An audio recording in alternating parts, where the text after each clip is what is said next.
All right, welcome back to the Beast Game Podcast. This is a review for Insidious: The Last Key. It's directed by Adam Robitel. The writer is Lee Wanell. It stars Lin Shaye, Lee Wanell, and Angus Sampson. And the synopsis is: a parapsychologist, Dr. Elise Rayner, faces her most fearsome and personal haunting yet in her own family home. And James. Yes. The horror expert. Yes. So previously liked other entries into the Insidious franchise. Right. What is your viewpoint on Insidious: The Last Key? As you mentioned just now, I'm a fan of the Insidious series. I'm a fan of Lee Wanell and James Wan. This movie is perhaps, in my opinion, the worst out of the Insidious series, but it still isn't a bad entry. This is the fourth one? Is that correct? This is the fourth one, yes. Okay, all right. It may be the last one, because the way the Insidious series is, it's basically totally out of order. Out of order. Just like Star Wars is out of order, this is out of order.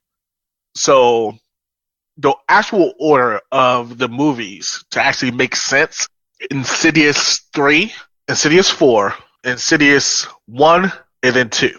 I really hate when movies do that. I don't mind it if they connect it well, and this is connected very well, but I would actually like to see it in order. I don't mind it as long as it's done properly, and I believe this is done properly, but I agree with you to some point that I don't like it, but it has to be done well for me to appreciate it, and this is done well. But I did notice some things about this movie that kind of takes down the Insidious series a little bit. Like I said, this is the worst one out of the series so far.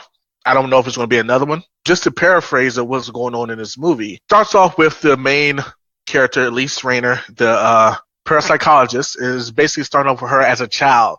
This is basically talking about her upbringing and her explaining her gift and how when she was little, her father beat her ass for being gifted like this because he was afraid of it. And also in her innocence and not knowing her abilities, she unleashed something into this world that is still there in her house. And she left the house on bad terms because her father was basically an asshole, and blames her for the death of her mother because of the things that she saw as a child.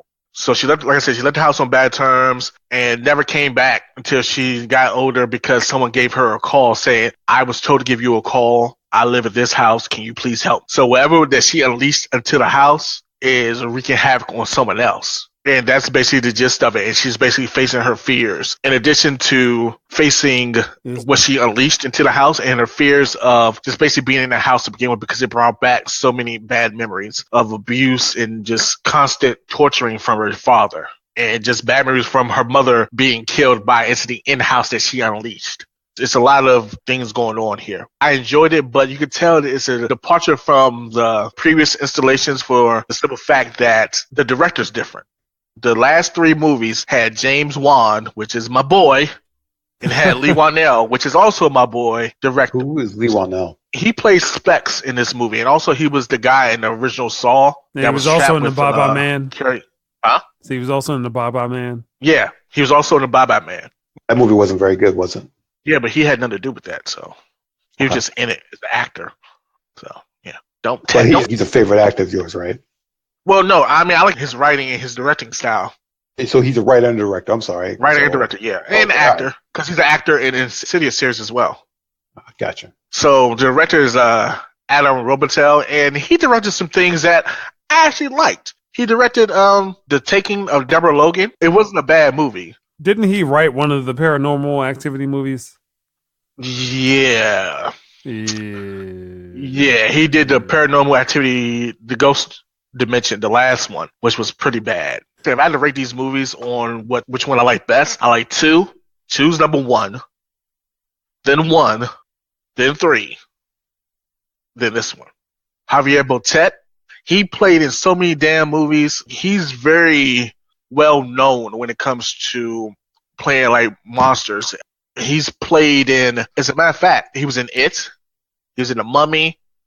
He was in The Conjuring. He was in so many things. If you see him, you'll see what role. He's really, really tall. He weighs like 120 pounds. He has some type of condition. But anyway, he does a good job as the creepy monster. He plays it off very well, and that's because of his movement. It kind of reminds me of Doug Jones, but Doug Jones is way more seasoned, I think. This guy, he's seems to be like kind of new on the scene to me and probably to a lot of people, but I would equate him to the Doug Jones of horror because he does a lot of things that was kind of creepy. He played Mama in Mama. If you've seen Mama, and you see the creature, the mother or mama, whatever you want to call it, that was some eerie ass shit. The movie wasn't that great. He played the creature very well. And then you saw The Conjuring 2?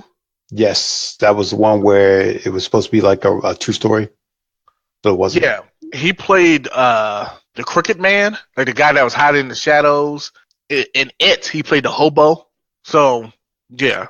I can just keep going off of how many roles he played in certain movies, and you'll be like, oh, that was him.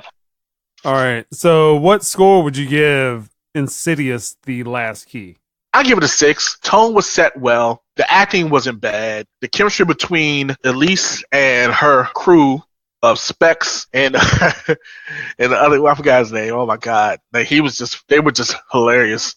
Specs and Tucker, that was his name. Like just the chemistry for those three characters was pretty good. I enjoyed it, but this movie would have got a higher score if it wasn't for just one scene.